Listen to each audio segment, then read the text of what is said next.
Yes, guys, you know what time it is. It's your boys Jack and Izhan here with another Stats with Jack. We're keeping the Stats with Jack on rolling, keeping them coming for all these Premier League fixtures, especially to get you the most informed, the most knowledgeable when it comes to the upcoming Premier League match. Wolves coming up today, Izhan, or tomorrow. I mean, Bruno Lage, they've done actually quite well defensively this season, but it seems like you're not the biggest fan of them. And also, Izhan, how you keep it, my man? I'm doing well, man. It's always great to be on.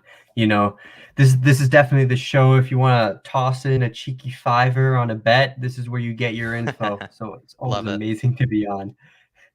Love it. Love it. Exactly. This is the show for the cheeky fiber, everybody. Basically, just if you want to be just absolutely just overwhelmed with information, overwhelmed with tactics, overwhelmed with stats, this is the show for you. Everything you need to know. Basically, there's just everything is covered when it comes to this sort of show, everybody, the ultimate preview. And then we're going to hit you tomorrow as well with the pre-match buildup as well, which I'll also be hosting because David, everybody wish David well. He's going on his trip over to see the Wolves game tomorrow. He's taking a bright 3 a.m. flight tomorrow morning, everybody, to head on over for the game. He's going to be in London 9 a.m. He's going to be there all day for the Spurs game, and he's going to be sniffing Harry Kane's hair on the pitch at one stage. They're probably going to have to pull the cameras away because David's going to be running onto the pitch, everybody. But let's greet a bit of the Harris Army before we get started here with Stats with Jack. Killian Kenny saying, big up, David.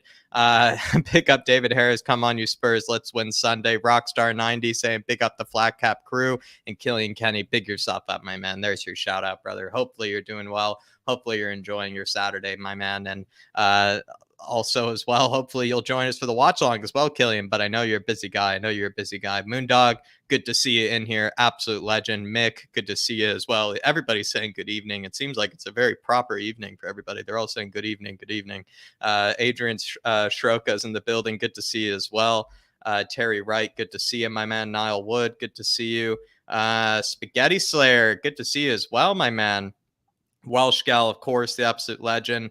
Wemberley saying, evening, guys. Are you awake for the next 24 hours or so? Solid. The Tottenham train is choo-choo leaving the station. I absolutely love it. I mean, it needs to leave the station because it felt like we were supposed to leave the station during the Southampton game, my man. So hopefully we leave the station sometime soon. But big yourself up, Wemberley. And we have Faz Radfar saying, big up, guys. Promise you, we will smash Wolves tomorrow. Harry Kane hat trick. Harry Kane hat trick. Sounds delicious. Sounds delicious. Derek Hutchinson in the building as well. He's saying, good evening, Jack and Izhan. Let's smash Wolves. Absolutely love it, Derek. Zoe's in the building as well. Patty, good to see you. Pretending the Southampton display didn't happen. Feeling super positive about tomorrow's game again. What do you say to that, Izhan? I mean, do you feel like you're just going to kind of... I didn't want to make too many judgments. I feel like the Southampton played extraordinarily well. They played so well, in fact, it was the best I've ever seen them play in some considerable time. I'd like to kind of maybe not make so many judgments until maybe the result after tomorrow. What do you say? Yeah, look, for me, it's like, let's not panic. Overall, we've been doing pretty well. We weren't up to the mark against Southampton, but look, this is the channel for delusional positivity. So Yes, it we're is. gonna smash Wolves 5-0. Get Love in. it. Love it. Love it. Big up, Patty. Good to see you in here, my man. Really do appreciate it. William McKenzie as well. Good to have you in here. Really, really generous as well, William. You have been. Safe travels to David. Exactly. Ozzy is saying, is Lucas a problem for Conte? Does he play 3-4-3 because of Lucas's positive mindset? Does he really want to play 3-5-2? Fascinating, I would say. Absolutely fascinating. Maybe that's hard to say. I feel like you could, I think you could make that argument, Ozzy, if he had better midfielders, I think, to pick from. I feel like he doesn't have enough quality midfielders to really say to himself, yeah, I'm going to get goals from the midfield. I'm going to have somebody like a Barella in my team. I'm going to have somebody that can do like the Marquisio or sort of Pogba role in his team that we've seen in the past. I don't think anybody in the midfield can really do that yet. And so maybe that's why he's gone for the 3-4-3, because then he can rely on a winger to be that third goal scorer. You always need somebody in your 11 to be, you need two goal scorers, and then you probably need a third goal scorer somewhere. And I think for us, it's probably Lucas, but he probably feels like there's no goal scorer in that midfield. But I mean, I see where you're coming from, though, my man. I do see where you're coming from. Big up, Ozzy, though. Pena, good to see you. Kev Williams as well, the absolute legend, and also Robbie. Good to see you in here as well. But we do have a super chat already from Dark Sun G saying Hwang versus Son as a Korean. This will be hard to watch. Man United drew with Southampton. Southampton is a different team than last year. My God. Lots to break down here from Dark Sun G is Han. I mean, maybe you take the latter part here. I'll take the beginning here with Hwang versus Son. Dark Sun G, I feel like Hwang Hee-chan, I feel like he's available for this one, but I'm not sure whether he's actually starting for this match because it seems like he's coming back from some sort of injury of some kind. And he's kind of like Sonny, where I think he was left out of the Korean squad for, I think, the call-ups at one stage when you guys were doing that, the qualifying. So I'm not sure. I think you would know better than me, Dark Sun G, but I feel like he's not available or he'll be coming off the bench or something like that tomorrow. So, at least from what I've seen and from what I've seen from predicted lineups, I'm not anticipating him actually starting tomorrow. But if he does start tomorrow, that'll be the battle, absolute battle. Hwang Hee-chan as well, with like very few games and minutes under his belt, Dark Sun G, tied for top goal scorer in the entire Wolves squad. So, absolute menace, absolute menace. Looking forward to that one. You'll be very conflicted, Dark Sun G. You'll be very conflicted. But Man United, drew with Southampton. Southampton, do you feel like Ishan, maybe they're starting to flex their muscles and kind of show that they have been a team that, maybe are a lot better than sometimes we give them credit for? Yeah, look, in the stats with Jack, on the Southampton game, we did mention that they tend to show up against the bigger teams, Yeah. and because they did get that good result against Man City, they got that win against West Ham, so they do tend to show up against the bigger teams. And another thing with Southampton, right? If your defense is very error prone, like ours and Man United's, their intense pressing is going to cause you a lot of problems because Yeah. they'll just win the ball high up the pitch and then boom, you get easy Spot chances on. in on goal.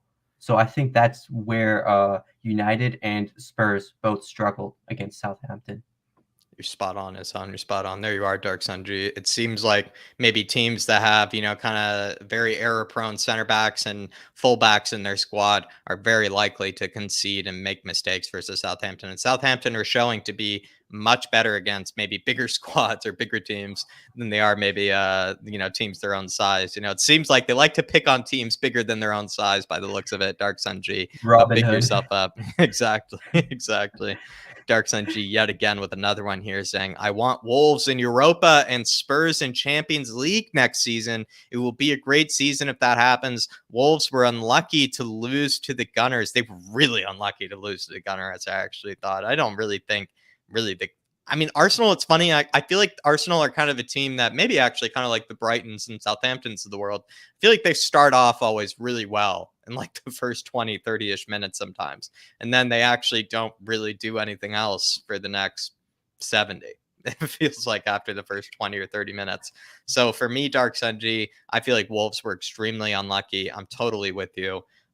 Wolves making Europa League, they've done it before, so it'd be spectacular to see them be able to make it back and do it again now under Bruno Lage this time.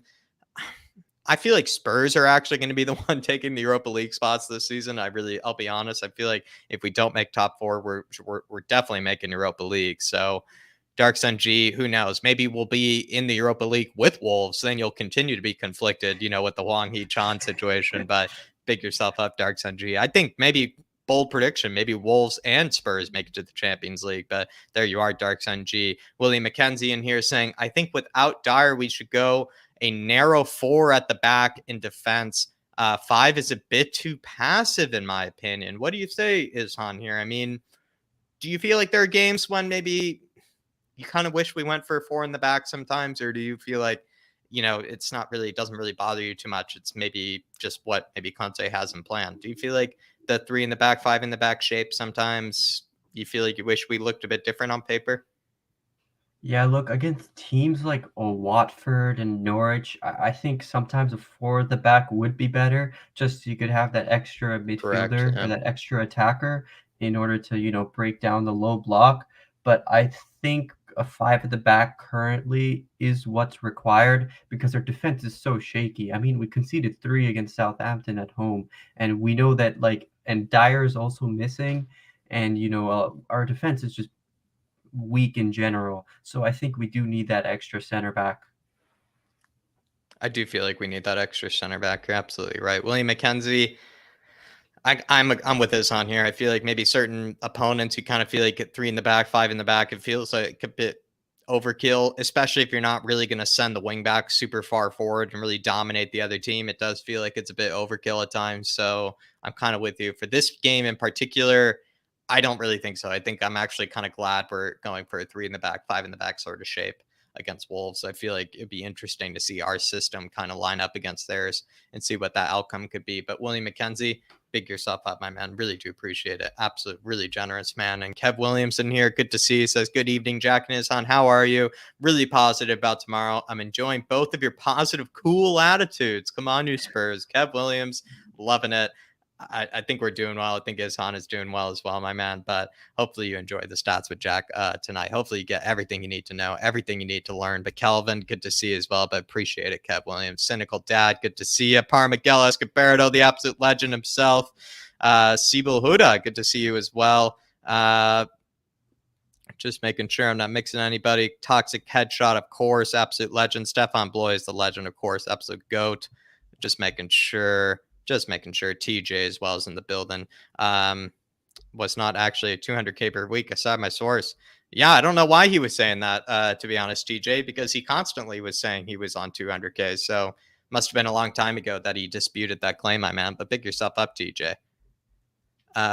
Just making sure Shamu's in the house, of course. Good to see Shamu. Barnabas in the building as well. Zoe, and then we have Dark Sun G yet again with a big one here. Dark Sun G, been way too generous to the channel, my man. Really do appreciate you, and also love all your talking points as always. And also, by the way, we have a specially catered question for you tomorrow with the pre-match build-up, Dark Sun G, that you have to answer in the comments, my man. And he says here, Jose Za is a great keeper. If we score 2+ goals past him, we can score past most keepers in the league. Hopefully, Wolves can beat Gooners away next week. Son, Bentancur, Pierre Mahoybier, or Reggie. Huang Neves goal, 3-1 or 3-2 are his predictions. I'm not sure. I mean, again, if Huang is playing, I'd really back him to score. I feel like he could cause us a lot of trouble. Huang Hee-chan. He actually kind of caused us a bit of trouble last time as well when we came up against him in the cup under Nuno, I believe. But as well, I mean, I feel like the goal scorers for Spurs are going to be kind of predictable. I think it's going to be Sonny, Harry Kane, or Lucas. But us scoring 3 goals for me, Dark Sun G, I know you go for the big score lines, which is probably why you've actually gone for 3 goals here. 3 goals for Dark Sun G is actually, quite a conservative estimate here. And I think he's just respecting the Wolves' defense here is on. And Jose Sa, he's saying is a spectacular keeper. And maybe just for Dark Sun G, just for his sake, is on, mind giving us that stat maybe on like how many goals actually Wolves have actually conceded this season versus how many, or how their expected goals versus their actually goals allowed. I think Jose Sa, has, like Dark Sun G is saying here, has been spectacular this season. Unbelievable. So basically, ever since Conte came in, Wolves have conceded 8 goals in the Premier League. That's in reality, they've conceded 8 goals. However, they were expected to concede 17.68 goals since Conte has come in, since November 1st. So in reality, they've conceded 8, and they were expected to concede 17.68, Wow. which is a huge gap. I don't think Nearly any other keeping 10 team. goals out of the net. Nearly keeping Yeah, 10 goals out of the net. there's no other team in the league with that much disparity. I mean, Jose Sa has been the best keeper in the league, and that's why I think that Wolves, they don't deserve the credit that they're given because they're not playing well. It's their keeper who's playing extraordinarily well, and they can't keep this up. There's no way they can keep this up. There you are, Dark Sun G. According to Nissan, they can't keep it up because they're really outperforming their XG there. Or, the XG is saying that they should have conceded 10 more goals by now than they already have. And that probably has a lot to do with Jose Sa behind the sticks, my man. So you're absolutely spot on. And if we get 2 past him, I think that says a lot. If we get 2 past Jose Sa, that says a lot about this performance. But Dark Sun G, really do appreciate it. Really do appreciate the big one, my man.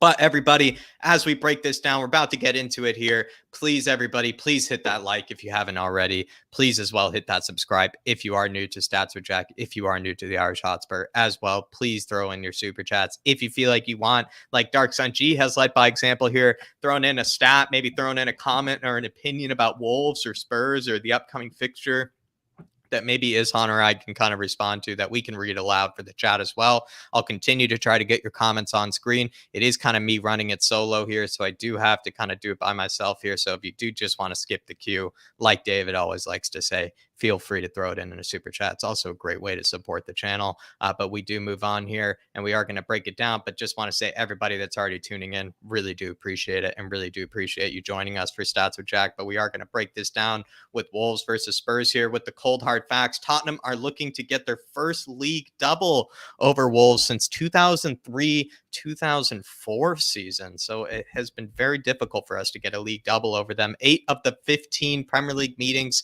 between these teams have seen the away team win. So it's actually been almost easier for the away team actually here is on to get actually a better result, which I find fascinating. And I wonder if that really plays any sort of, part historically, or if that's just some sort of random kind of, outcome, but who knows? I guess we'll find out. Antonio Conte hasn't lost 3 consecutive league games since November 2009 with Atalanta. So if we were to lose the next match, everybody, that'll be the first time Antonio Conte has lost 3 consecutive domestic league games since his days with Atalanta. And Wolves have allowed the second fewest goals in the Premier League, which you probably have heard 1,000 times, but they have conceded the second fewest goals in the entire league, everybody, with 17, I believe. Head-to-head record, all-time record versus Wolves. Spurs, 51 wins, 21 drawn, and 29 lost. Last 5 fixtures, we drew 2-2.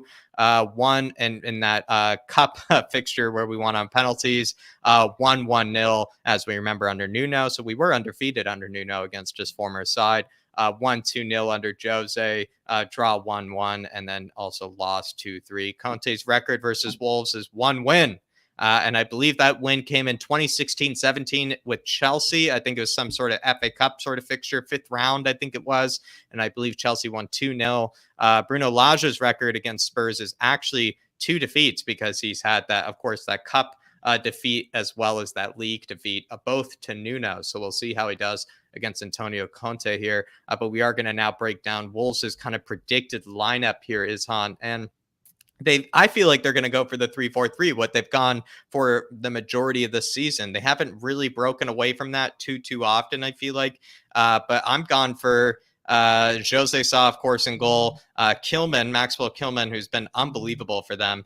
Connor Cody, Roman Saiz, who I am a big fan of. Ait Nouri, who I'm also a big fan of in their team. Dendoncker, because I think Joao Moutinho is on. I believe he is available, but whether he'll actually start seems to be up for debate, and it seems like he won't be starting for this one. Ruben Neves, of course. Semedo out wide, Trincao, Jimenez, and Podence up top. Kupi Huang Hee-chan, I've been told maybe he will be coming off the bench prep for this one. But, I mean, 3-4-3, is this what you kind of expect from Wolves? And is this maybe the formation that you feel like is probably what they most consistently use, Ishan? Yeah, the 3-4-3 is definitely their preferred formation. We saw them play that against Arsenal, but also they have played 3-5-2 as well in the past. I believe against Brentford and in their FA Cup win against Norwich, they did play a 3-5-2. So that is also a possibility, although I do think the 3-4-3 is most likely. Yeah, I think the 3-4-3 is most likely. I think you're right, my man. But for me, with Wolves here, everybody will be interesting to see their 3-4-3 versus ours. And we will break down what that sort of defensive shape of theirs and that 3-4-3 really looks like, because it's not what it really looks like on paper here, I would probably say. But really do appreciate all the support so far, Dark Sun G and everybody in the chat just kind of vibing out with the stats here. But we will keep moving on to our unsung hero, Jose Sa. Like you were saying earlier, Dark Sun G, I mean, he's going to be the unsung hero for Wolves. A lot of unsung heroes actually had to choose from here. Nelson Semedo is actually having a much better season by the looks of it than I actually thought he would. A couple other players I feel like, are actually kind of unsung heroes in the squad. To be honest, I actually like a lot of players in the Wolves squad. I would take a lot of their players. I do feel like they actually have a decent squad. And I feel like they recruited well and everything. So to be honest, it will be interesting to go later to the players to target, because a lot of them I just don't know which ones to target, because I actually feel like they have a lot of good players.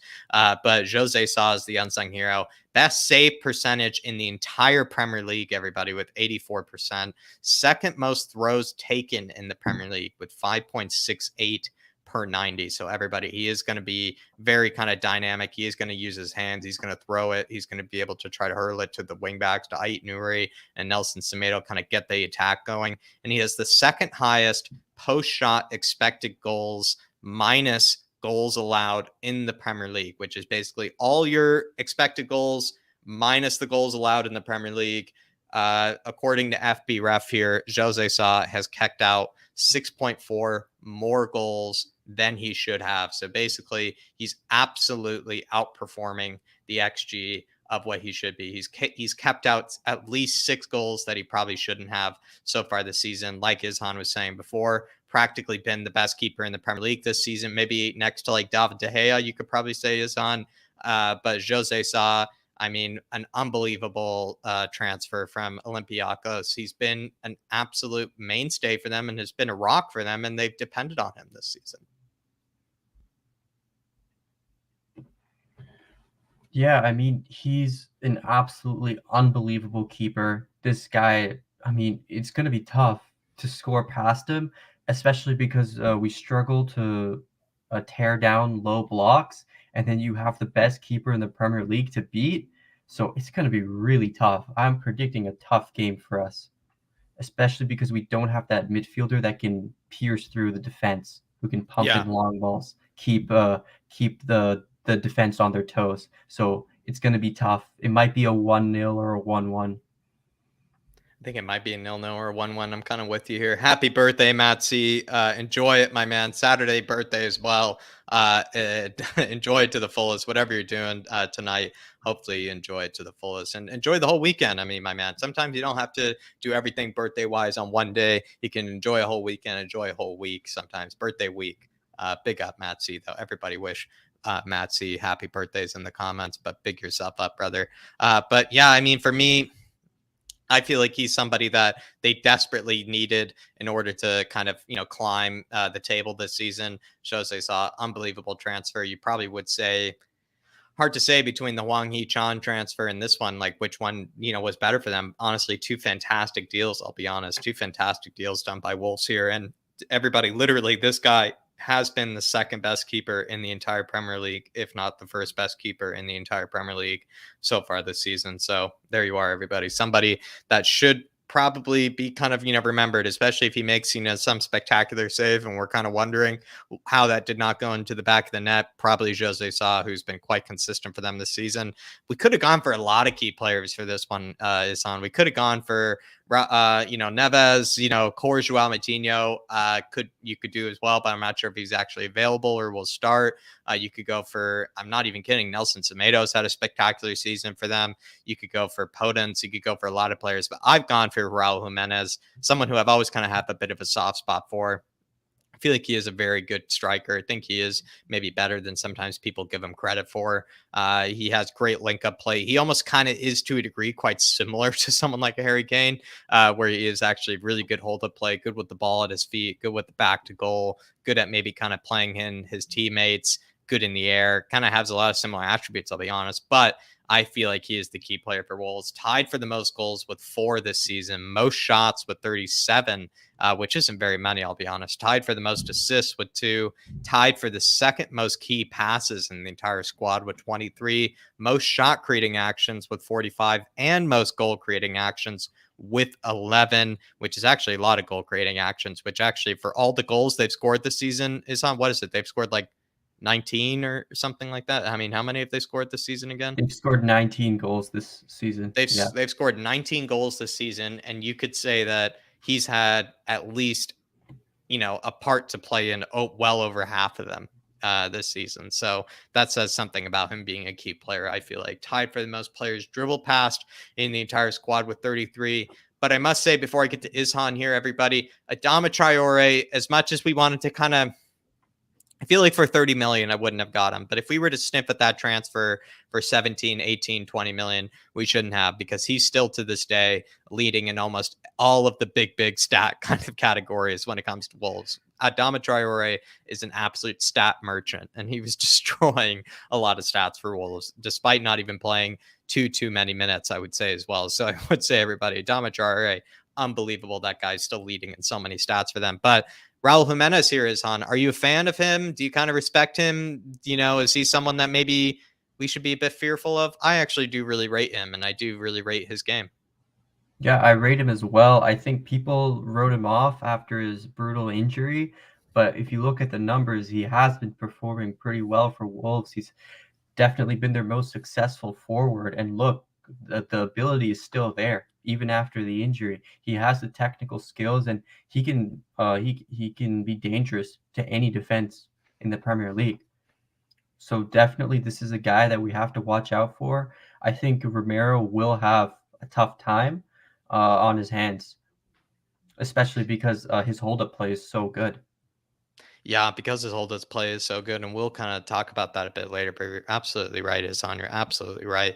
But there it is, everybody. Raul Jimenez, I believe, also born actually near Mexico City as well. So just a bit of a fun fact. But somebody who I'm a big fan of. I really do like Raul Jimenez, and I must say, I do kind of really respect him. But how do Wolves attack? We're going to break down, everybody, 3 threats that will hopefully you kind of see as maybe ways that Wolves can hurt us. They're kind of 3 different threats that kind of display what maybe Wolves are all about, maybe where their kind of best sort of kind of chances are created from, who are kind of the players to maybe look at as sort of kind of players to be worried about. And so the first part is going to be actually their technically gifted center backs. And it really has to do with the fact that for me, Roman Saiz, Connor Cody, and Kilman are so good on the ball. Like, they are really good at not losing it. They're honestly some of the most technically gifted center backs in the league. Actually, I would say they're a spectacular on the ball. You would actually say their ability on the ball is almost better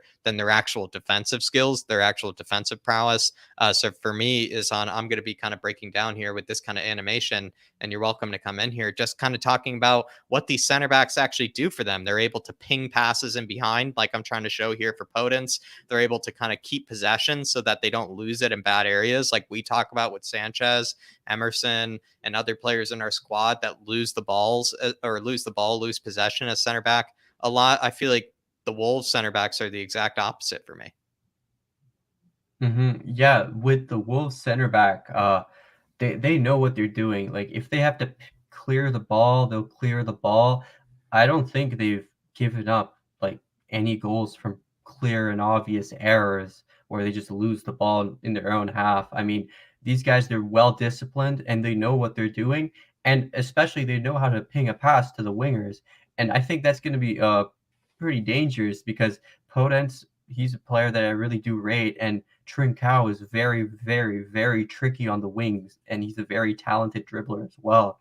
So I think that we can't let them just keep pinging in long balls. We have to apply some pressure and hopefully, make it difficult for them to build out from the back. Because if we sit back and let them play around with the ball, they're gonna ping in a long ball to their wingers, and then we're gonna be in a Mm. lot of trouble. Yeah, and I think that's kind of the whole danger that I'm trying to highlight here is if you give them too much time and space on the ball, these guys are actually quite dangerous with it. Roman Saiz, Connor Cody, and Kilman. They'll be able to ping a pass. They'll be able to switch play. They'll be able to kind of be a play pass that maybe a center back probably normally wouldn't be able to. So you really have to take that into consideration, everybody. It is a true threat. But we do have a couple of super chats in here. Dark Sun G says Wolves 3 center backs know how to score, which is scary for us as well. Decent in the air, I must say, actually. Roman Saiz, especially, I've seen him win a few corners, seen him win a few headers. Kilman seems to win, a header every now and again as well for them for corners. Connor Cody, not so much, but also as well, I mean, they probably will actually use set pieces as good opportunities as well as on. Yeah, and we're weak in set pieces, so that might be Really dangerous desperately for weak. us. Yeah. Yeah. Tottenham Tantrum Gold here saying, big up, guys. Spurs 4, Wolves 1. Come on, you Spurs. Big up, Tottenham Tantrum. Big yourself up, my man. Do really appreciate it. And also, hopefully, you're keeping well, Dermot. Good to have you in here. And Dark Sun G as well. Good to have you in here. And he says, LOL, I wrote that super chat 5 seconds before that slide. Don't worry, Dark Sun G. Don't worry, my man. You honestly, you made the slide even better. You made the slide even better. But Dusty Tones here saying, I think an early goal is what we need to win this game. I can see it being a drawn out slug. I'd be worried if it gets late, they will steal a goal. Dusty Tones bringing up a really good point here, Ishan. Do you feel like maybe if an early goal were to happen in this game, that actually might be the one, if not maybe the only goal in the entire match, sort of a type of goal. Basically, this is not going to be a high scoring kind of game. This is not going to be the Southampton game. This is going to be a 1-1, a 2-1, a 1-0, something maybe similar. Yeah, I can't see more than 2 goals happening in this game. Like, I really can't. But I do think that an early goal would be really, really beneficial. But I can't really see an early goal happening. I think both teams are just going to sit back. It might be like a Mm-hmm. game of ping pong, like the ball just going back Yeah. and forth. But I do think that we'll have more possession. One thing I did want to mention is that Roman Says is fourth in total interceptions in the Premier League this season, Yeah. and Yeah. Tillman is seventh in the entire Yeah. league. So they're two outside center backs. They do know how to win the ball And they back read the well. game really well. They read the game, Mhm. hence why they're doing so well in interception. So just to repeat that, everybody from Izan, I believe, what is that again with Kilman? Second in the league in total Uh, interceptions. Kilman is seventh, and Roman Saiz is fourth in the league with Wow. total interceptions. Wow, there you are, everybody. It just says a lot about actually about how they're able to read the game. But Dusty Tones, I mean, I think this is going to be a much more difficult match than we want it to be. Even if it feels like it's comfortable, it's not going to be like 2-0, 3-0 sort of comfortable. It is going to feel like a game where if we do go 1-0 up, we'll be 1-0 up for a while. We won't grab a second right away or anything like that. It's not going to be that sort of game. So I'm completely with you, Dusty Tones. And getting that early goal, being the first one to get that early goal, I think will really decide a lot of things. But Dusty Tones, really do appreciate the support. And everybody else, feel free as well to throw in your super chats if you want to maybe kind of stop the show at any stage. If you want to ask Izhan or myself anything regarding the upcoming fixture, as well as maybe just to support the channel as well, really do appreciate it. But I will keep going through the comments as much as I can. But we are going to move on now to the wingback play here, Izhan. And Ait Nouri, I will say I am a huge fan of. I actually really like Ait Nouri. I think he's a very technically gifted footballer. I think he's very calm and cool in possession. That's what I'd probably say. What I like most about him is he's very cool and composed in possession. I don't really see him lose it very often. He seems to also be good with his feet. And then Nelson Semedo has had a fantastic season as well, actually, for them, despite, I would say, being someone I didn't really rate at one stage. He actually is doing really well for them. So this goal is basically, or this threat, everybody, all it's trying to show here is a bit of kind of just dynamism down the wing back kind of situation with Ait Nouri, Podence, and Jimenez. A lot of Jimenez hold up play you're going to be seeing with some of these threats here. But this one is going to be Ait Nouri going down the wing, and he's basically just going to find Jimenez in the box. Ait Nouri, Semedo, both of them, a lot of the progression, a lot of the play in general, you'll be seeing kind of out wide when Neves or Dendoncker or even Joao Matinho pick up the ball. They're excellent with the ball at their feet, but they do often look towards the wingbacks as their sort of targets, it feels like, with Wolves. Whenever I watch Wolves, it always seems like anybody that picks up the ball, they're looking for a wingback. They're looking for someone out wide that's spreading the pitch in order to get the ball to. So Nelson Semedo and Ait Nouri, I wouldn't be surprised if there's sometimes the players that you feel like, why do these guys seem to have the ball all the time for Wolves? Why do these guys seem to be always the ones they're looking for? Because I would say that is the case with Ait Nouri and Nelson Semedo. So that's basically all this threat is trying to show is, Wolves do really rely on their wingbacks, and they do use their wingbacks for a lot of their progressive play. But Ishan, do you feel like that's kind of true? Maybe I could be totally wrong or off, but for me, I feel like actually the wingbacks at Wolves are absolutely crucial to how they want to get forward.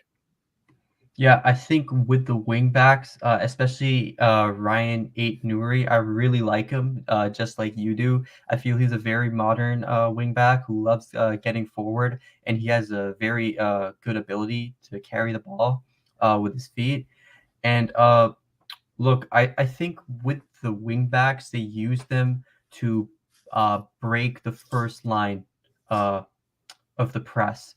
And I think that so if you have the five defenders at the back, it's very easy to overload the press. And then if you can get the ball to the other end of the pitch very quickly, it's hard for the forwards to regroup because obviously you can kick the ball faster than any player can run and get it, and then the wing back will have acres of space, and then boom, just run down that right or left flank, and then that can cause a lot of problems because once the first line of pressure is broken, there's a lot of space in the midfield. Interesting. There you are, everybody. Everybody. I mean, Ishan just absolutely broke it down perfectly for you there, everybody. So hopefully, honestly, go back 20 seconds to listen to what Ishan said there. Spot on, my man. I don't even know what else I even have to say, everybody. Just that the wingbacks, just if you see them with, if you feel like all you're watching all game is just Semedo and Ait Nuri just playing it backwards and picking up the ball, just looking backwards and just seeming always picking up the ball, I wouldn't be surprised because that's what you're probably looking at here. It's something that I see as well.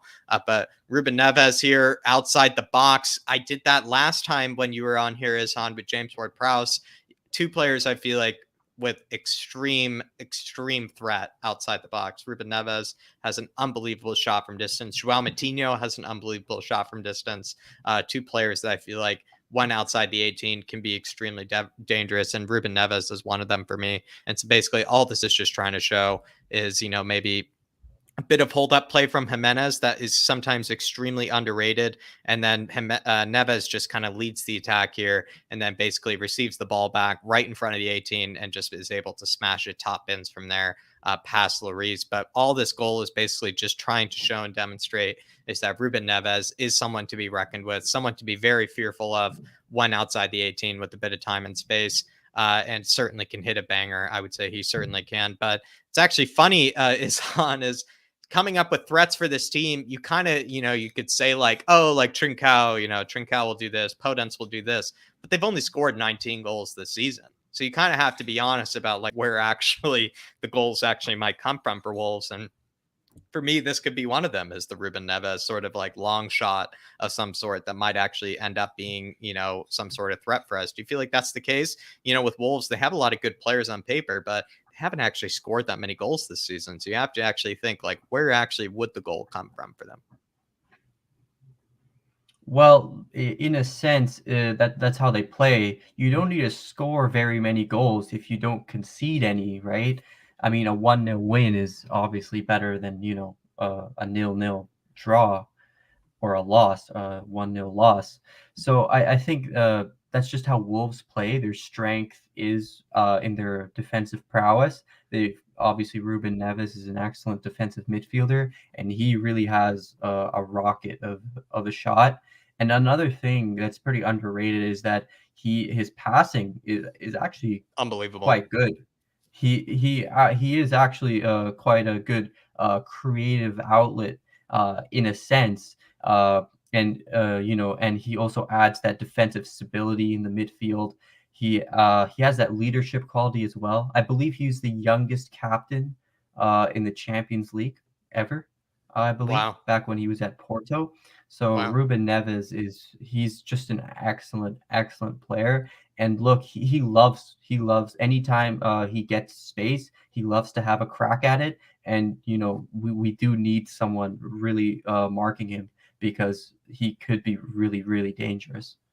He can get a hold of it. It's almost like a lot of them end up going over the bar, but he really does. He unleashes them. He unleashes them, and he will bang them because I've some of the best long shot goals I've ever seen in the Premier League in the last 10 years have come from Ruben Neves. I'll be honest. So I would say everybody do be fearful of the sort of threat of his, but that is the last and final threat for Wolves. We're now going to break down how do Wolves defend, and even though it's a 3-4-3 on paper, everybody, with Wolves, it's actually more like a three, it's almost more like a 5-4-1, because what ends up happening, everybody, is the wingers, let's say Podence and Trincao in this situation, end up dropping back and actually almost forming like a four-man midfield, like you would see in like a 4-4-2 kind of sort of situation, where they'll end up dropping back and holding a bit of space and forcing players out wide, so that Ruben Neves and Dendoncker in this situation, they don't have so much to do in the middle. They actually drop back, and Wolves basically,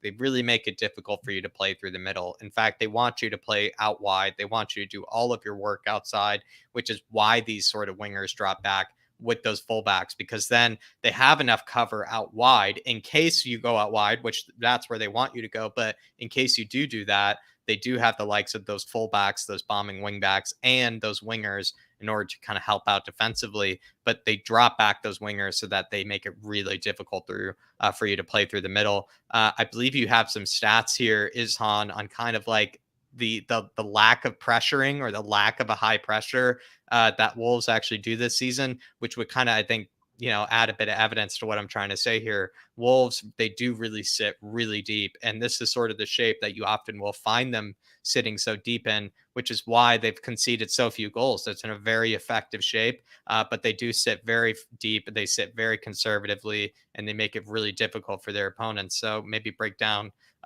is on exactly how they do that. Yeah, so Wolves have 17.15 percent of their pressures in the final third, which is one of the lowest in the Premier League, if not the lowest in the Premier League. So they do not want to press you high. Um, and additionally, their PPDA is 16.36. And as I explained before, PPDA, passes per defensive action. It's a measure which shows how intensely a team presses. So the higher the PPDA, the less intense the team is pressing, because they allow more passes per defensive action. And Wolves, their PPDA is 16.36, which is actually dead last in the league. So they really do not care about you They'll building allow from you to the get back. 16 passes off before they actually really pressure you and maybe cause you a bit of Mhm. trouble. Yeah, they don't care. You can build out Wow. from the back. They're very confident in their defense, in their low block to keep things tidy. And so far, I guess it has been working. It's been extremely effective for them this season. But there you are, everybody. I mean, great stat from Izhan. 16 passes the Wolves defense will, on average, allow you to get off before they even try to pressure you, before they even try to make life difficult for you. They allow you to get 16 passes off. Says a lot. And so, in comparison to Southampton, everybody, it'll be very, very different game, actually. It will not be a team trying to take the game to us. It actually will be a team that will sit back, will sit deep, will sit very organized, and make things very difficult for us. I mean, it will be a difficult game. They will make things very frustrating for us. But it'll be a very different sort of style, a very different sort of type of tactic than maybe what Southampton put up against us. Not as much high press, not as much trying to make mistakes out of the back line. They will sit deep and sit organized and try to hurt us in that sort of shape, and will let us have the ball. So it'll be a very different sort of game, everybody. It'll be a very different sort of game. And there you are, everybody, from Mezan. 16 passes, everybody, before they even try to put up a bit of pressure. Says a lot, says a lot. But we now can finally move on to how can Spurs win. But everybody, yet again, will say, feel free to throw in the super chats. Feel free to throw in your comments. Feel free to throw in anything in the chat. If you want to ask Ishan or I maybe about the upcoming game, anything regarding the tactics, anything regarding maybe how you feel like the game could unfold, any worries you have about maybe the opposition, feel free to throw it in a super chat or in the comments, everybody. But we are going to now move on to how do Spurs win, or how can Spurs win this game. And it's the same sort of shape that was shown before, but everybody, I think what needs to really happen here is there are two ways of going about it. So Wolves, they don't want you to hurt them through the middle. In fact, they try actively to not let you play through their middle. And then they will push you out wide and, give you the wide areas to try to hurt them. There are two ways then of going about it. You can then try to outclass them. You can just try to be very extremely clever and play through the middle, or you can play to where they want you to play, which is out wide, and then just be extremely clinical and effective through those areas. And you have two choices. And I feel like probably what will end up happening is Spurs will actually try to play through the middle. I think we will end up trying to play through the middle. We have three forwards that play those sort of like pocket number 10 sort of roles in between those half spaces. So I feel like we will try to go through the middle, but we'll also use kind of our wing backs to keep that width in case we can't play through the middle. We can also play out wide. So this is what I'm trying to demonstrate here. You can form a bit of triangles in here between Højbjerg, Lucas and Doherty, or Region, Davies, and Sonny. Bentancur and Højbjerg will be able to bomb up and down. They'll be able to be holding midfielders as well as kind of progressive kind of midfielders. Sonny and Kane can form these sort of triangles with the midfielders. Basically, there are a lot of ways that we can go about it. It's just which one do we end up being most effective in? Do we end up taking what Wolves want us to do? Wolves want us to play in those wide areas. Do we take advantage of that? I'm not sure. I feel like we won't because we're not as effective in those wide areas, especially with the wingbacks. Or do we play through the middle, which is where Wolves don't want us to play? So then it will be really difficult for us to play through there. But do we have the quality to be able to play through the middle? I'd like to think so, actually, with some of our pocket number 10s with Lucas and Sonny. But that is everybody how maybe Spurs can kind of break down that sort of really difficult Wolves defense. And so it is kind of a lot to talk about. But this is the lineup that I'm going with here. Is on a 3-4-3 for us yet again. And I've gone for Lloris, Sanchez, Romero, Davies, Dyer, yet again, not available for this one, everybody. Doherty, I've gone for instead of Emerson, maybe just because Emerson's performance was that shocking, and perhaps because Doherty is coming up against his former side. So who knows? Maybe that's like a bit of reasoning that, Antonio Conte will play him. Maybe he's got a bit of a spark, Matt Doherty coming up against Wolves. But also, as well as Emerson really struggled last time out, and I feel like he just needs maybe a bit of rest, just needs to be reminded of the consequences of playing so poorly. Region as well as the other wing back. But Bentancur and Højbjerg in the middle is on. What do you think is the best combination of two-men midfield? Is it Bentancur and Winks, or is it Bentancur and Højbjerg? I mean, it's definitely Bentancur and Højbjerg. In the 30 minutes that we saw of Bentancur, he's looked like the best player since Lionel Messi. I mean, Bentancur has just been excellent in the few minutes He that hasn't he's put a foot had. wrong. He hasn't put a foot wrong. Yeah, and I've been really I didn't think that his passing would be this good. I did rate him. I probably rated him the most out of anyone in the group. But I didn't think his passing would be this good, and I think Bentancur will be a really key part in this game and possibly the future of our team. And also with Doherty, I think Emerson's strength is in defense, but since we'll have a lot of the ball, we might not have to do that much Yeah, defending. right. So then Doherty, Would be his better. back when Doherty was good at Wolves, his strength was his offense. So maybe Right. Conte can get something out of him offensively because that's what we're going to need in this game to win. Exactly. My thinking is on exactly my thinking is spot on, my man. It feels like if Wolves are going to sit back, if Wolves are going to give us lots of time, if they're going to maybe force us to break them down, you would rather us try to break them down with Doherty than you would rather us try to break them down with Emerson, especially a really staunch sort of defense. I feel like you would much rather have Doherty back there helping you out. But I think you're spot on. Dark Sun G saying, would you swap Rodon for Kilman? I would, because ever since Huang went to Wolves, he caught my eye. Third to Wong, and second, Ait Nuri Neves, Trincao can't score. I mean, Dark Sun G, yes. I think I would absolutely. I think Max Kilman is, to be honest, like the opposite of Joe Rodon. I think he's like kind of the opposite sort of player.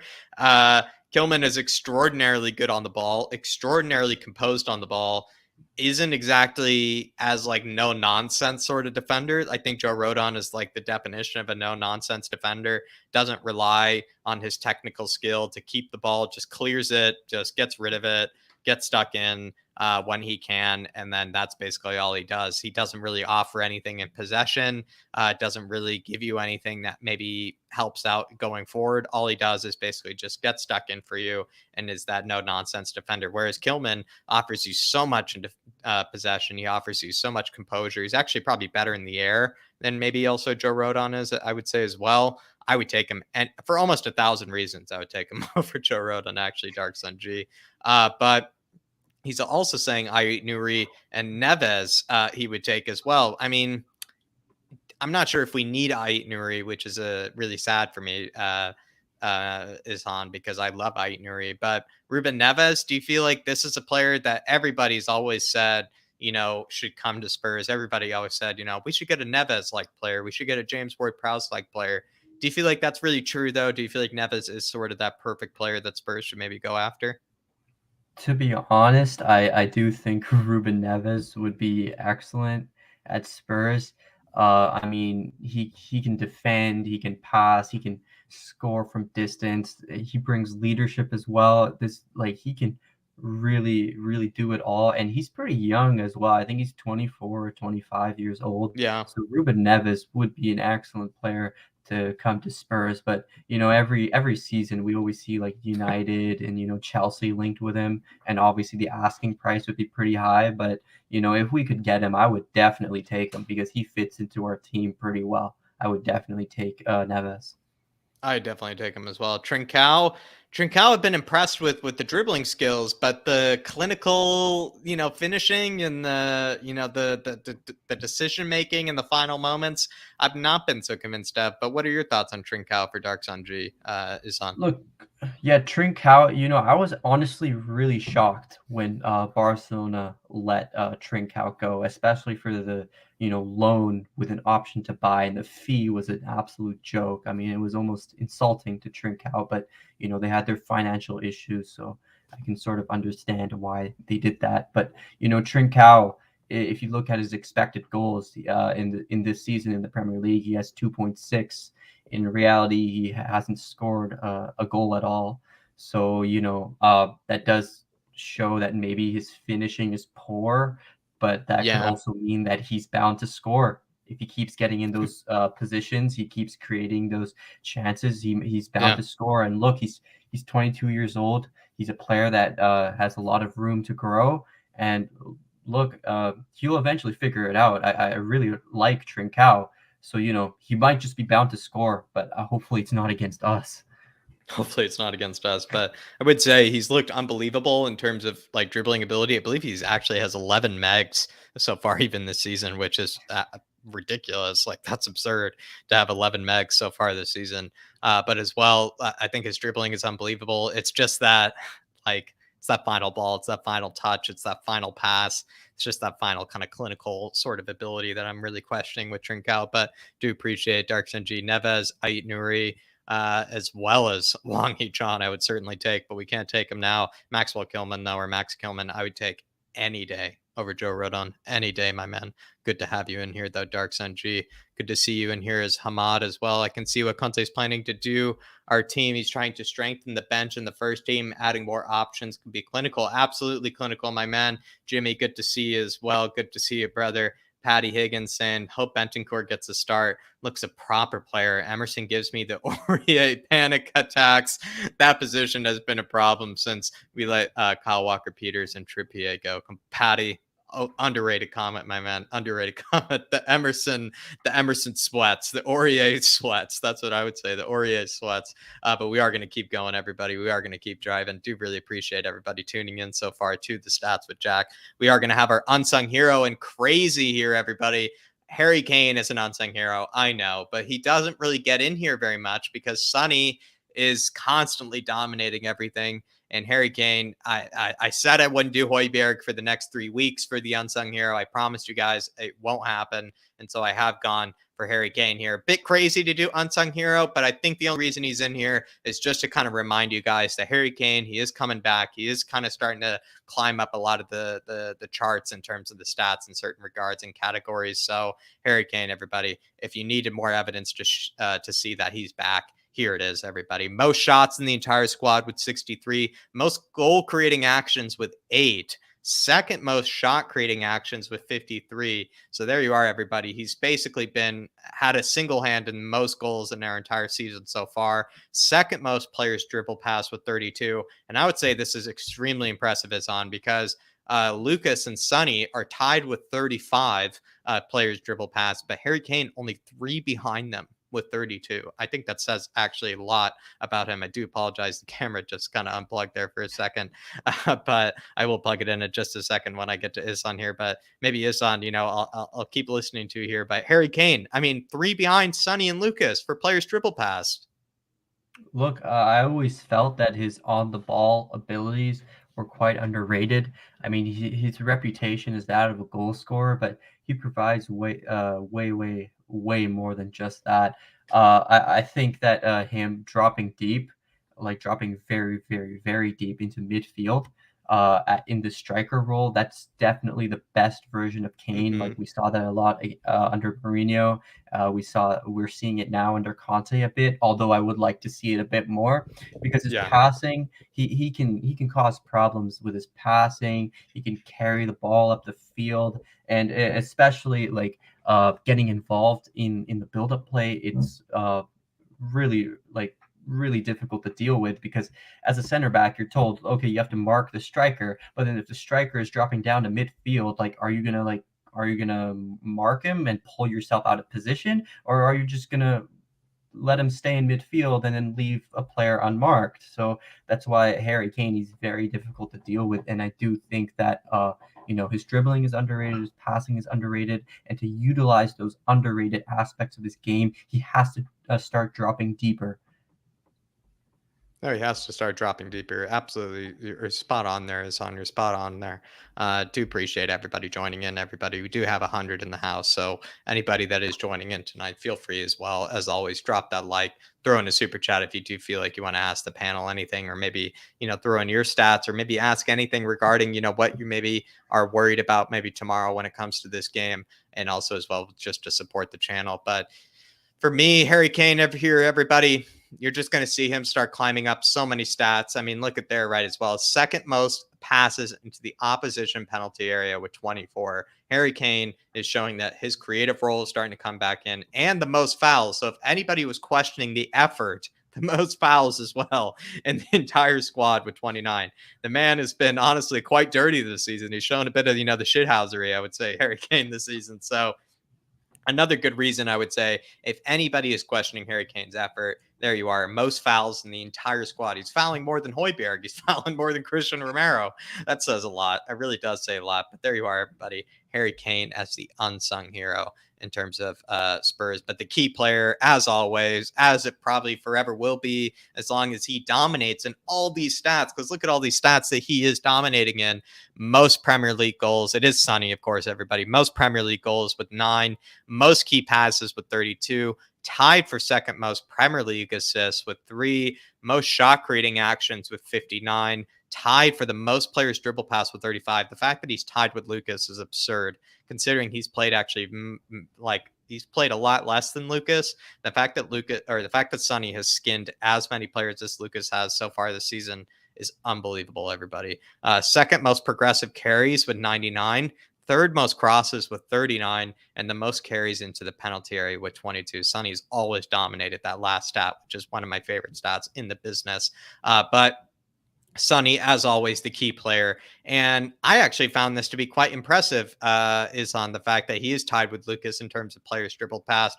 Sonny, I had him as the key player last week. I will say he did not have a good game because a lot of these stats did not change from last time, apart from the goal. But Sonny, I feel like these stats just show is on for me. He will continue to be the key player in the show every single week as long as he dominates a lot of the stats like he is right here.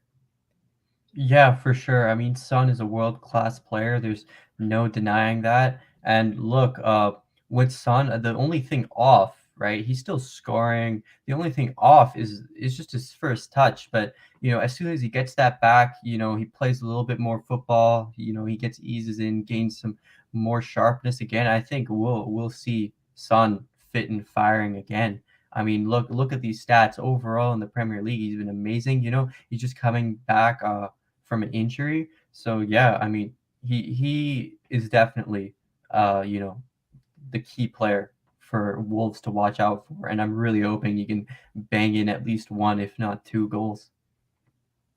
Yeah, I mean, I hope he gets 1 or 2 goals at least. I just feel like Harry Kane, everybody, we're seeing the best of him, and we're only starting to see him climb the stat sheets again. Because at one stage, I was getting a bit worried because he really wasn't climbing, the charts very quickly or anything, which really does maybe add evidence to the fact that we weren't seeing the Harry Kane that we're used to.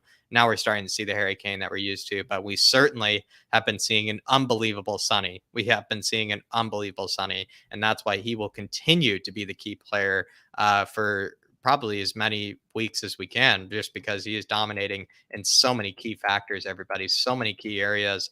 But let's get to the super chat in here from Moondog saying, no worries. 3-0 tomorrow. I have my normal bet on. He's gone for a 3-0. We're scoring 3 past Jose Sa, says Moondog. Doesn't care about the post shot expected goals. Doesn't care about Jose Sa's stats. Doesn't care about the 17 goals conceded.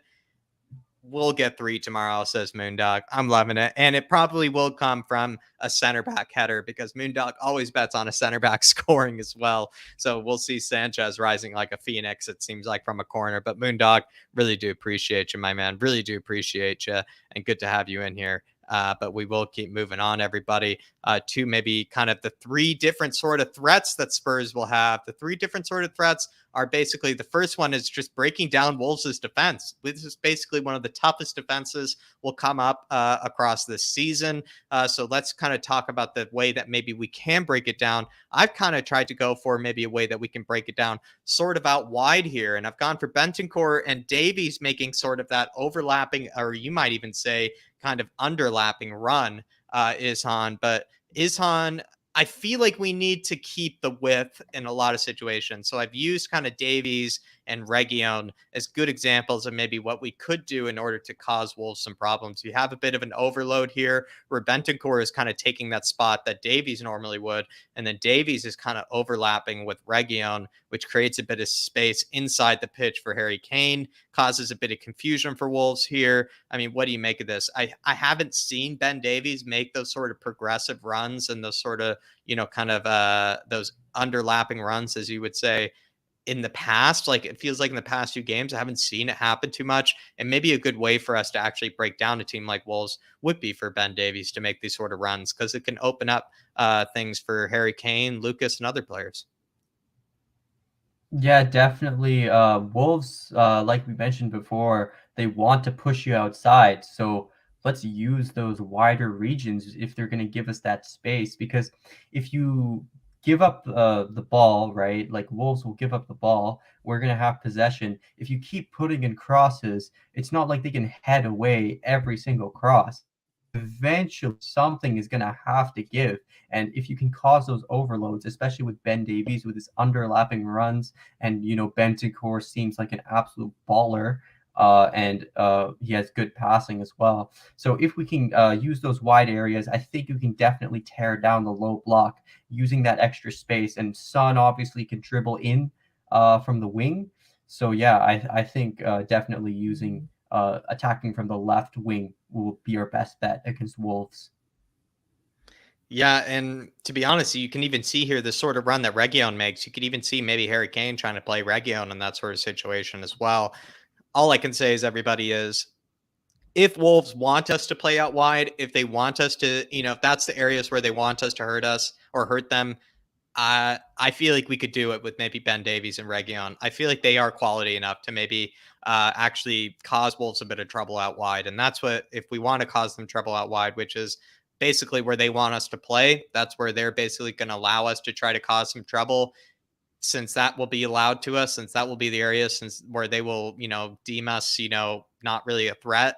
Ben Davies and Sergei Region could maybe be those sort of threats for us. I'm confident in that. I honestly am confident in that. And I haven't seen Ben Davies make these sort of runs or this sort of like spreading of the defensive shape and, kind of attacking shape in some time. So hopefully Ben Davies can come through with that. Dark Sun G saying next 5 games: Wolves, City, Burnley, Leeds, Everton in the Premier League. Wolves, it has to be a win. Man City, any sort of result will take. Burnley has to be a win. Has to be a win, especially with the amount of points that our rivals have dropped against Burnley. We have to get 3 points there, especially with how many points they've dropped against Burnley. Leeds need to follow up again with 3 points. And Everton, I mean, coming up against Dele Alli, we have to give them an absolute crayon sort of demolishing performance. But for you, for you, Ishan here, I mean, I guess I've gone for what, 3, 6, 9, 12 out of 15 points here, to be honest. Yeah, 12 out of 15 points would be ideal. I don't expect anything from the City game, to be honest. That's why I've But gone I 12. think Yeah. there more likely than not, there will probably be a draw in there. I think this Wolves game could be a draw, or that Everton game could be a draw as well. So 12 points would be nice, but I'm probably going to go for 10. I think there's going to be a draw either tomorrow or against Everton. Here you are, Dark Sun G. There you are. I've gone for 12 out of 15 points. Let me know what you've gone for, Dark Sun G. I feel like that should be the bare minimum. To be fair, if we got a City sort of result, that would be even better, to be honest. That would be even better. But we are going to move on. And crazy here, everybody. Don't kind of make fun of it or anything. But I actually did find a few different kind of 3D sort of animations for the exact same thing you've been watching 1,000 times before. So here it is yet again. It is Ben Davies, Region down the middle here. They play to Harry Kane. Harry Kane then finds Lucas, who's able to just knock it far post into the back of the net or across the keeper there. Just one more time. Bit of a fun little 3D animation for you. Just kind of had a bit of fun with it today. And he plays that little dink pass into Lucas. And even crazier here, everybody, is one more sort of hilarious. I think it's actually hilarious sort of 3D animation here. It's almost like FIFA '06 sort of kind of like animation here. And I do find it quite funny. And we are again, kind of showing the same sort of animation, but just with wholly different sort of graphics and everything. I don't think it really helps out a lot. Probably need to make the ball a lot bigger for it to be even visible, but I do find it quite funny. And it is actually just something that we do bring here on this sort of channel. And we'll play it that last time. But there you are, everybody. 3 different animations of the exact same sort of threat that we're trying to bring here. But Lucas bringing the chaos is the next sort of threat. And Lucas, for me, is on what I think he does best is just create chaos against the opposition. He'll take on 3, 4, 5 men. He'll be able to play one touch passing. He'll be able to skin a guy whenever he wants. When he's on his game, all Lucas does is just create chaos for the opposition. And that's what this is basically just trying to show. A bit of a kind of a triangle kind of here out wide. I apologize for it moving so fast. I kind of meant to slow it down, but we'll play it 1,000 times. But here, kind of out wide, bit of play here. Lucas, what he does is what he always does here is he just basically skins his man with his back turned to him, plays a 1-2 with Harry Kane, and then just unleashes it here from distance and hopefully buries it. But I feel like Lucas, there's no guy on this team that creates more chaos, that creates more trouble out of nothing than Lucas in our team is on. So that's why I kind of want him to do well. He hasn't been playing well recently, but I think what sometimes we're forgetting about why Lucas is on the pitch is because he can do exactly what this animation is trying to show here. He creates trouble. He creates something out of nothing in ways that maybe other players can't in our team. Yeah, definitely. I think with Lucas, since the Wolves don't really pressure us, uh, he's going to have a lot of time on the ball. And if he can, catch them flat-footed, sleeping, he can cause a lot of trouble, especially making those runs inside, which is probably what we're going to need to do if we want to break down their low block. I think it is what we're going to need to do in order to break down the low blocker. Absolutely right, my man. Jimmy Sherman with the FIFA 76. Absolutely. Absolutely. Dark Sun G here. And yet again with another super chat saying, I went for 13 out of 15 points, to be honest. I feel we can beat City by 1 goal and draw to lead since it's away. Last season, we lost away. We will beat Everton at home. That's fascinating, actually. Maybe some of those fixtures that you're bringing up, Dark Sun G, I was forgetting about they would be away fixtures. And away over at Ellen Road is a lot tougher than sometimes we give it credit for. It certainly is. And then as well, I mean, City, we are kind of their bogeyman. We are kind of their bogey team. And I feel like perhaps we could get it somewhat of a result. Perhaps we could kind of maybe force them to drop some points. And they've already practically won the league. So who knows? Maybe we could find them falling asleep at the wheel, perhaps, Dark Sun G. So 13 out of 15 points, even higher. And I'm not surprised you've gone for higher expectations than me, Dark Sun G. I'm not surprised. But Isan, do you kind of agree with them? Maybe the points that would be dropped actually weirdly would be kind of actually over at Leeds. Yeah, look, I mean, getting a win against Man City, I personally think is really unlikely because even though that we're their bogey team, if you look at our results at the Etihad, they haven't been really that good, so I wouldn't bet on it. The one thing that I would say is that since City have basically won the league, they might field a weakened team or grow complacent. So maybe we can snatch a result there because of those two reasons. But yeah, and Ellen Road, it is quite tough because Leeds do like playing that really aggressive style of football. But yeah, I would expect us to beat Leeds. I wouldn't expect us to get anything against City though, especially because we're going to be playing away. Yeah, especially since we'll be playing away. It'd be tough to get a result over at City, but there you are, Dark Sun G. Really do appreciate the consistent support. Absolute legend. He also says it's about time we beat City at the Etihad. Is why as well. I mean, beat them at the library. Let's beat them at the library. We took it to them at home. Now we'll take it to them at the library. But big yourself up, Dark Sun G. Do big yourself up. We are going to keep moving on here, everybody. So that was maybe one way that we could do it, was just kind of break them through a bit of Lucas. And then the final sort of threat is actually an outside the box sort of worldy. I feel like that goal we saw from Harry Kane against Brighton kind of reminded me that Harry Kane and Sonny are fully capable of those sort of worldy like goals. And that's what I think what we'll need in order to break down a team like Wolves. Wolves have made it really difficult for any team to score this season. So when you do kind of think about it, maybe one of the ways that we'll need to score is some sort of kind of moment of brilliance, some sort of moment of individual brilliance. And that I think could come through Son Heung-min. That could also come through Harry Kane. But I've gone for Sonny here as that sort of moment of individual brilliance. Really not too complicated here, everybody. It's just kind of a bit of a banger. It's just kind of a bit of a shot from outside the box, created from a bit of movement from Bentancur and Lucas here. Sonny then just kind of skins past Cody and just hits a shot from distance, and hopefully it goes top bins. But I feel like there aren't actually too many ways to really break down Wolves. They have a spectacular defense. They have a spectacular keeper. So maybe one of the ways to do it, really, everybody, is just simply to do it through some sort of like kind of banger from distance, to hit him with the kind of a bit of a long shot, to hit him with a bit of a worldy, I would say, to be one way to kind of hurt Wolves. But I mean, what do you say, Izan? I mean, I feel like they haven't conceded that many goals this season. Maybe that would be one of we're kind of come up with the most likely ways for us to score. I guess at the end of the day, if they've conceded this few goals, probably might have to be some moment of brilliance or some moment of individual kind of brilliance in order to actually score against them. I mean, look, if you look at their expected goals versus how much they actually conceded, I personally think that's an indicator that they're not going to be able to keep this up. And the best way to break down a low block is to keep chucking in shots because eventually something's going to go in. If you keep chucking in shots, if you keep chucking in crosses, eventually you're going to get a reward.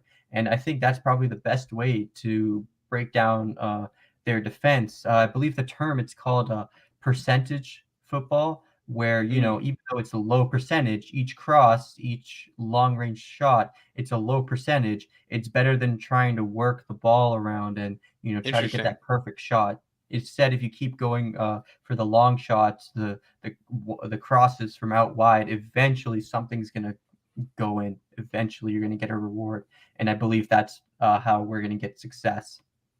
Absolutely. Absolutely. And I think, sometimes it's not, under Nuno, it felt like we were being too careful. It felt like there are times when we were just kind of passing it around the 18. Nobody wanted to take that initiative to do like what you were saying is on to take that sort of chance, to take that sort of percentage, maybe opportunity in order to get that goal. And I feel like with Conte, we certainly will. There will be more chances sort of taken, and hopefully that'll be the case. But there you are, everybody. Those are the three threats to break down Spurs and the players to target. Really hard to do this one, everybody. Really hard to do this one.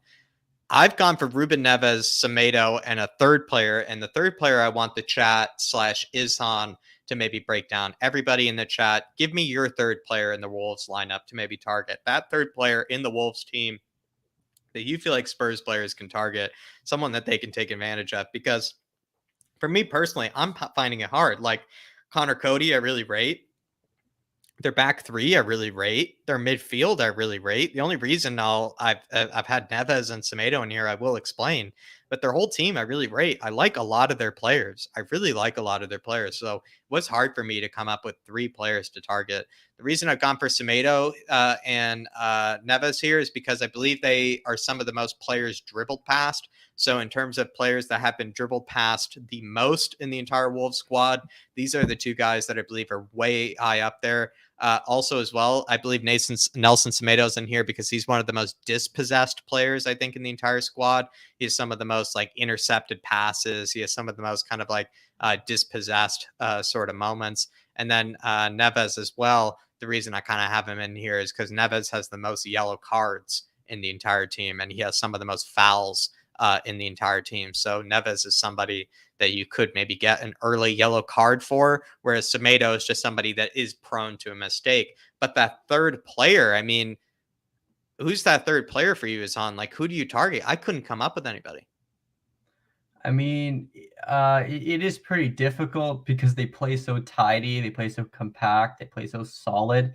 But if I had to put someone, I would say probably Connor Cody, just because he did Interesting. have quite a few errors last season, not so That's much right. this season, but last season he did have quite a few errors. But like you said, it is pretty hard to come up with one player since everyone is pretty solid and their style of football is very solid as well. Yeah, it's just a lot of good players in that team, so it makes it really hard to target everybody. But there you are. I mean, do let me know in the comments, everybody, unless I'm missing somebody. Key battles, and we are approaching the end of the show, everybody. So as always, feel free to throw in those last and final super chats. Feel free as well to maybe ask any sort of questions in the comments that we'll kind of address. Feel free to basically throw anything at the end of the chat. While we kind of wrap up here. And the key battles, I've gone for basically the wingbacks versus their wingbacks. I'm not sure if it's going to be Emerson or Doherty, so that's why I've kind of included them both here. But Ait Nuri and Semedo versus Reguilon and Doherty or Emerson. I kind of both of their fullbacks I feel like are better. I might take Reguilon over Ait Nuri, but I mean, their fullbacks, I would say, just in terms of a whole, are just better than ours. And so this will be an interesting sort of battle for me. Is on. Do you feel like the wingbacks? I mean, they're just as crucial for Wolves in terms of ball progression and whatnot as they are for Spurs. So this could be an interesting battle because both of these positions are so important for both systems. Yeah, I think Region is better than Ait Nuri, but not by much. You could argue it either way. And yeah, Nelson Semedo is prone to errors, as you mentioned, how he loves to give the ball away. And Doherty, we don't really know what we're going to get out of him, so it is quite tough to see. And maybe even Emerson gets another game. I don't know. So it'll be difficult to see what happens because it's not like there's a clear difference in quality here. Depending on the day, depending on how the teams play, we could see either set of wingbacks winning the battle tomorrow. Yeah. I mean, I'll see if they win the battle tomorrow. I'm not really sure if they will. Is I'm not really sure if they will, but hopefully they do. But as well, another key battle is going to be our front three. If we go for that 3-4-3, our front three against their back three. A back three that has kept a lot of goals out of the net this season. A back three that is very good in possession. If you try to press them, they probably won't lose it. A back three that's very composed. A back three that doesn't make a lot of mistakes. So this could be interesting. So Kilman, Seiss, Cody against Lucas Moura, Harry Kane, and Sonny. I would say, though, this is probably one of their toughest sort of opponents in terms of a front three to come up against. So we'll see how they do. But that's another key battle. I don't think we need to go much deeper than that. It's just a really tough front three against a really good back three. So that's really what it is right there. The other battle is actually Sanchez against Podence or Sanchez against the left wing of any sort. Whatever right wing back we have and whichever right center back we have, which probably will be Sanchez up against Daniel Podence, who is extremely gifted on the ball. It could be also Wang Hee-chan out there on the left as well. But for me, is on anybody coming up against Sanchez after last night's performance or the other night's performance is going to be a key battle in itself. Yeah, definitely. And another thing that we have to mention is that if Doherty does get the nod at right wing back, we could see a lot of problems down that right hand side. I mean, we saw Sanchez and Emerson really struggle against Southampton. So that right hand side is going to be a big weakness, and I'm sure that Wolves, they've seen that game against Southampton and they know who to target. And Sanchez is one of the center backs who's not that good on the ball, and is prone to errors that they can look at and say, look, we're going to attack from there because that's where we're most likely to get the goal from. Yeah, exactly. That's where you're most likely to get the goal from. And Podence as well, really close control, really good like manipulator of the ball. Like I'm a bit worried against him and Sanchez. Like I really am. I feel like he offers something that I feel like Sanchez doesn't exactly have an answer for, because Podence, it's not like he's not like going to try to beat Sanchez for pace. He's not going to try to beat him for like physical attributes. He's just going to try to basically skin past him and just kind of glide past the guy and cause him a lot of trouble. He's not going to lose the ball, I feel like, very much against Sanchez either, Podence. So it will be an interesting battle. It'll be an interesting battle just because I feel like this is a weird, like said before, like the ice skating defender, the Bambi on ice, like Podence against Sanchez. I feel like it can't get more Bambi on ice than that. It really can't get more Bambi on ice than that with Sanchez up against Podence. But there is that key battle, everybody. The other and last and final key battle we have here is Højbjerg against Neves. And it could be like basically the midfield against the midfield here. All I'm basically trying to say is whoever is in charge of taking care of Neves, whoever is in charge of taking care of their tempo setter, their ball carrier, they're basically everything in the midfield, everything creative wise through the middle comes to Ruben Neves. He is by far probably their best player, if not their second or third most valuable player to them. He will be absolutely crucial to anything they do well tomorrow. Whichever midfielder is responsible for making life difficult for them tomorrow, could be Højbjerg, could be Bentancur. They need to make life difficult for them. You're not going to outclass them with controlling the ball. You're not going to outclass them with, maybe having the ball, in areas that I don't know. It's just you're not going to play Neves's game better than Neves does. So you need to find some sort of midfielder that will basically make life difficult for him in another way.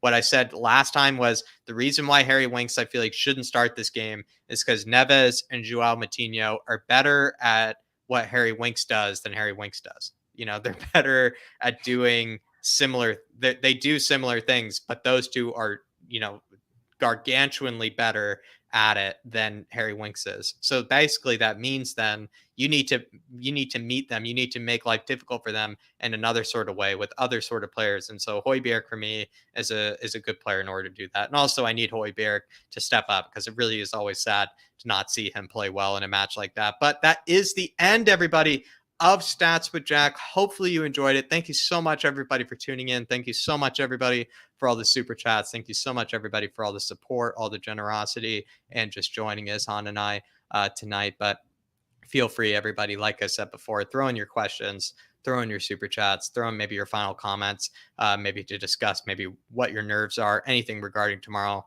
and Izhan and I will answer them. But as always, everybody, do check out the second channel. Do check out flatcapeurotalk, please. About 40 away, I think, from 1,000, which is just absurd, everybody. So anybody that is new in the house, do head on over there. Lots of new content coming out, especially with Darius. Also, as well as Izhan, at some stage will show up as well on the second channel. So please head on over there for a bit of support. But everybody, that is the end of Stats with Jack. Izhan, maybe any final words, any final, like words of wisdom regarding maybe the fixture tomorrow, anything else that maybe it's, on your mind, regarding this fixture that the Harris Army needs to know? Yeah, look, what you can expect is that we'll have a lot of the ball. We'll have a ton of the ball. And in terms of build-up play, Wolves have an OPPDA of 10.38, which is 10th in the league since Conte came in. And Tottenham have an OPPDA of 11.46, which is 7th in the league. So we do like building up from the back more than Wolves, or at the very least, we're better than them at it. And I do think that we're going to see a lot of our defenders getting involved in the attack because there's not going to be as much pressure on them up front. And I think if we can use Davies, especially as the wide center back, making those underlapping runs, overloading them in their own half. That's probably the key to winning. So those are my thoughts. I think Davies will be very Yeah. important in this game. Very, very important. He could be the key to us winning or losing.